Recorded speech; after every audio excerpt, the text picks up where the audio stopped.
It's safe to say we've all kind of accepted that the Daytona goes for like 3 times its retail. But that the Oyster Perpetual, the entry-level Rolex, sells for nearly 3 times its retail?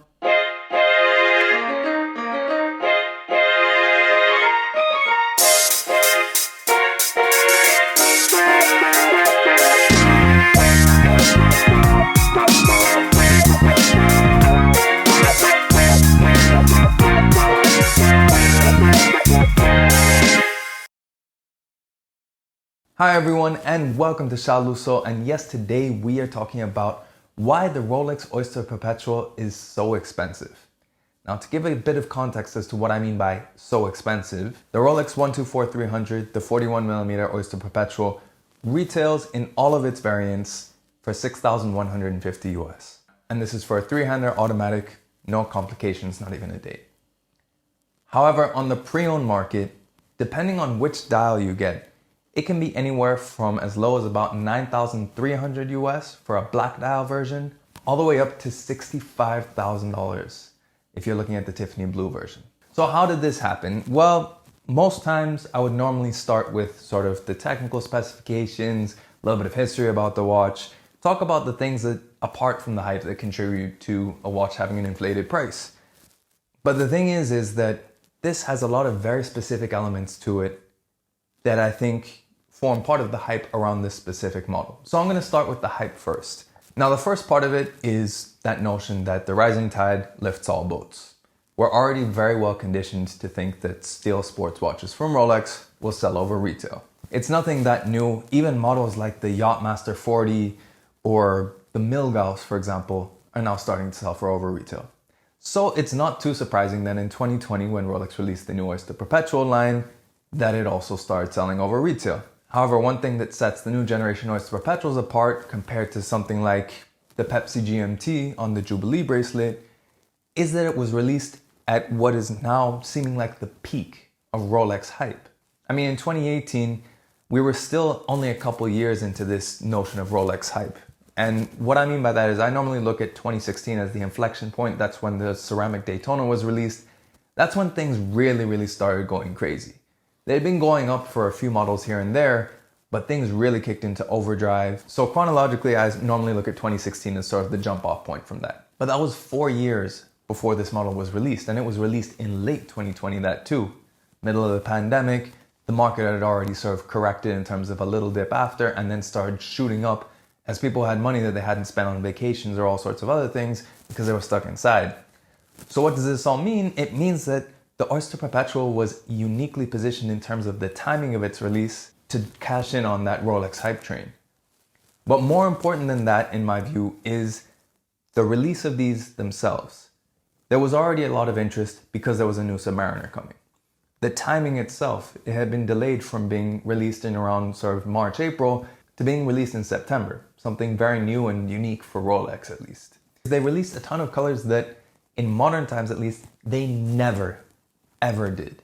And on top of that, a few colors that are just not available on other steel sports models. These are the only ones that have them. If you look at the current range of steel sports watches from Rolex, they're especially overhyped. You have black, white, black, black, black, black, white.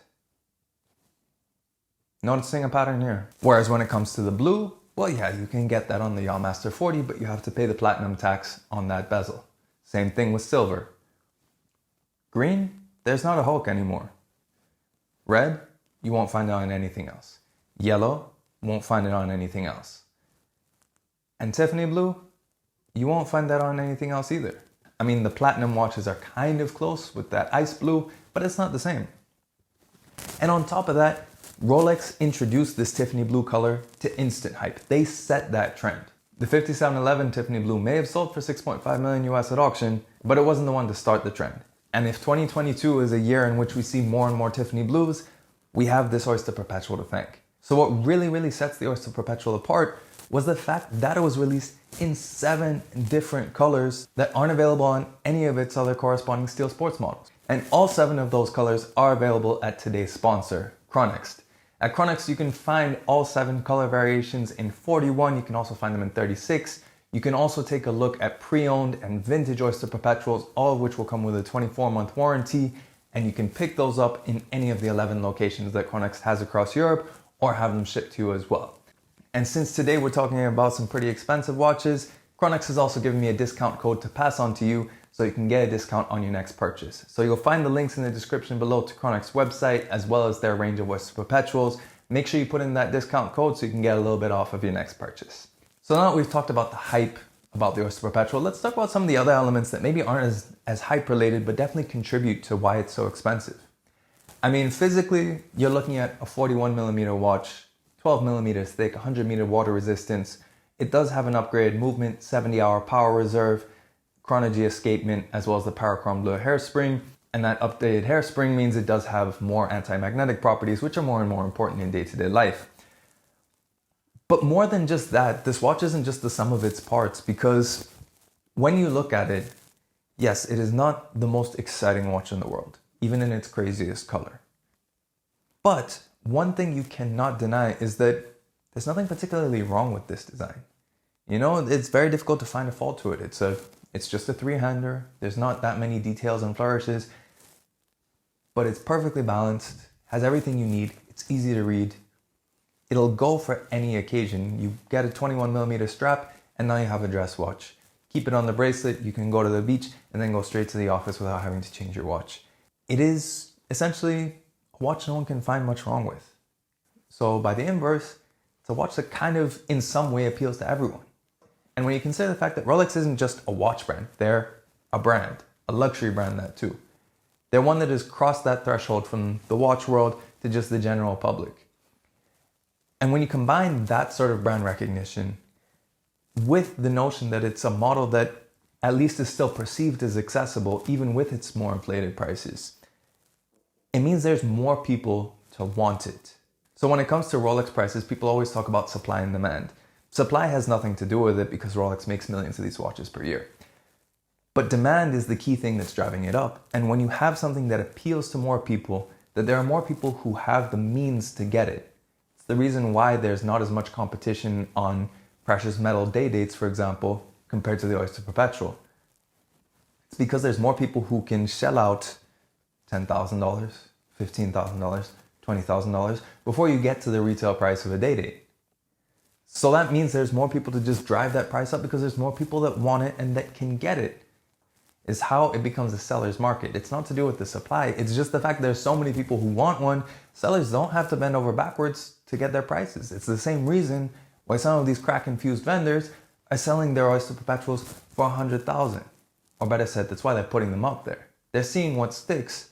But the crazy thing is they got there because they said, okay, we sold it for 40, let's try for 50, let's try for 60. But so much of that comes down to the fact that just the market for this watch is so broad and big that it's very difficult for the price to stay down, even with Rolex making so many. So those two main elements, the hype and the universal appeal, are really what contributes to the Oyster Perpetual being worth so much on the pre-owned market. Do I personally think it actually deserves that sort of pricing? No, there's plenty of watches I'd rather have for that sort of money. Now, there's plenty of watches I'd rather have for its retail price. But I'm not the majority of people. I'm not the majority of the market. Most of the people buying this watch want a nice watch. And they want a nice watch that probably won't lose value. And with this, you probably can't go wrong. As for which one I would pick if I actually had to get one, I would definitely pick the blue one. It's the reason why I filmed it. It's because I think of all of them, it is the one that looks the nicest in terms of the dial quality. It has that beautiful sunburst. And also I think it's the one that is the most versatile without being just a straight black dial. So anyway, let me know in the comments below, what do you think of the Rolex Oyster Perpetual? Do you think it's worth what its asking price is right now? How high do you think it will go? And most importantly, if it was your money, within reason, bearing in mind what the market is, how much would you pay for one of these and which dial color would you pick? And of course, if you want to buy an Oyster Perpetual, again, make sure you check the links in the description to check out Chronext and put in that discount code so you can get a little bit off of your next purchase. Of course, if you like this video, make sure you like it and share it. If you want to see more pictures and infographics, make sure you follow me on Instagram at Shah Lusso. If you want to see more videos of watches, make sure you subscribe to the channel and hit that notification bell as well so you know when the next video comes out. In any case, thanks for watching this video and we'll catch you on the next one.